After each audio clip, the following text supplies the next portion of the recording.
Hi friends, అందరికీ నమస్కారం. Welcome to my channel. Friends, మరో ఎన్నికల వరం ప్రకటించిన సీఎం జగన్ వచ్చే నెల నుండి వీళ్లకు అమలు అనే అప్డేట్ అయితే వచ్చింది. ఆ వివరాలు తెలుసుకుందాము. వీడియో పూర్తిగా చూడండి ఫ్రెండ్స్, అప్పుడే మీకు కంప్లీట్ ఇన్ఫర్మేషన్ అయితే అర్థమవుతుంది. అలాగే ఇంకా ఎవరైనా మన ఛానల్ సబ్స్క్రైబ్ చేసుకోకపోతే వెంటనే సబ్స్క్రైబ్ చేసుకోండి. ప్రభుత్వం నుంచి వచ్చే ముఖ్యమైన అప్డేట్స్ అన్ని కూడా ఎప్పటికప్పుడు మన ఛానల్ ద్వారా మీకు అయితే తెలియజేయడం జరుగుతుంది. చాలామంది వీడియోస్ చూస్తున్నారు కానీ సబ్స్క్రైబ్ చేసుకోవడం లేదు.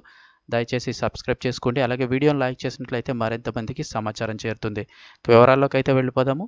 మరో ఎన్నికల వరం ప్రకటించిన సీఎం జగన్ వచ్చే నెల నుండి వీళ్లకు అమలు. రీసెంట్గా గుంటూరు జిల్లాలో జరిగిన సభలో అయితే గనక వైఎస్ జగన్మోహన్ రెడ్డి ముఖ్యమంత్రి మరో కొత్త నిర్ణయాన్ని అయితే ప్రకటించారు. దానికి సంబంధించిన వివరాలు చూసినట్లయితే వాలంటీర్లకు జరిగిన సభలో ఆయన మాట్లాడారు. సేవ చేసే వాలంటీర్లే రేపటి లీడర్లు, వారైన సైన్యం, యుద్ధానికి సిద్ధం కండి అని వాలంటీర్లను అయితే మాట్లాడుతూ మరొక ఎన్నికల వరాన్ని ప్రకటించారు. రాజధాని ప్రాంతంలో వ్యవసాయ కార్మికులకు, నిరుపేదలకు ప్రస్తుతం ఇస్తున్న పింఛన్ మొత్తాన్ని పెంచుతున్నట్లు ముఖ్యమంత్రి వైఎస్ జగన్మోహన్ రెడ్డి ప్రకటించారు.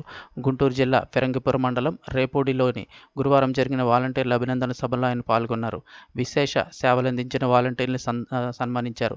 ఈ సందర్భంగా ఆయన మాట్లాడుతూ రాజధాని ప్రాంత నిరుపేదల సమస్యలను ప్రస్తావించారు. అమరావతిలో వ్యవసాయ భూములన్నీ కూడా భూ సమీకరణలో రాజధాని నిర్మాణానికి ఇవ్వడం వల్ల పనులు లేకుండా ఇబ్బంది పడుతున్న భూమి లేని వ్యవసాయ కార్మికులందరికీ, నిరుపేదలకు ప్రస్తుతం ఇస్తున్న 2,500 పింఛన్ను 5,000కు పెంచుతున్నట్లు చెప్పారు. ఎమ్మెల్యే మేకతోటి సుచరిత విజ్ఞప్తి మేరకు ఈ నిర్ణయం తీసుకున్నట్లుగా తెలిపారు. ఇక టీడీపీ రూపొందించిన 6 పథకాల కిచిడి మేనిఫెస్టోని ప్రజలు నమ్మవద్దన్నారు. సో ఓవరాల్గా చూసుకుంటే ప్రస్తుతం ఇస్తున్న 2,500 పింఛన్ని రాజధాని ప్రాంతంలోని వ్యవసాయ కార్మికులకు, అలాగే మరి కొంతమంది నిరుపేదలందరికీ కూడా ఇక 5,000కు పెంచుతున్నారు. నెక్స్ట్ మంత్ నుంచి అయితే కనుక వీళ్ళకి డబల్ అమౌంట్ అయితే రావడం జరుగుతుంది. పెన్షనర్స్ అందరికీ కూడా ప్రస్తుతం వస్తున్న 2,500 నుంచి డబల్ అయితే రావడం జరుగుతుంది.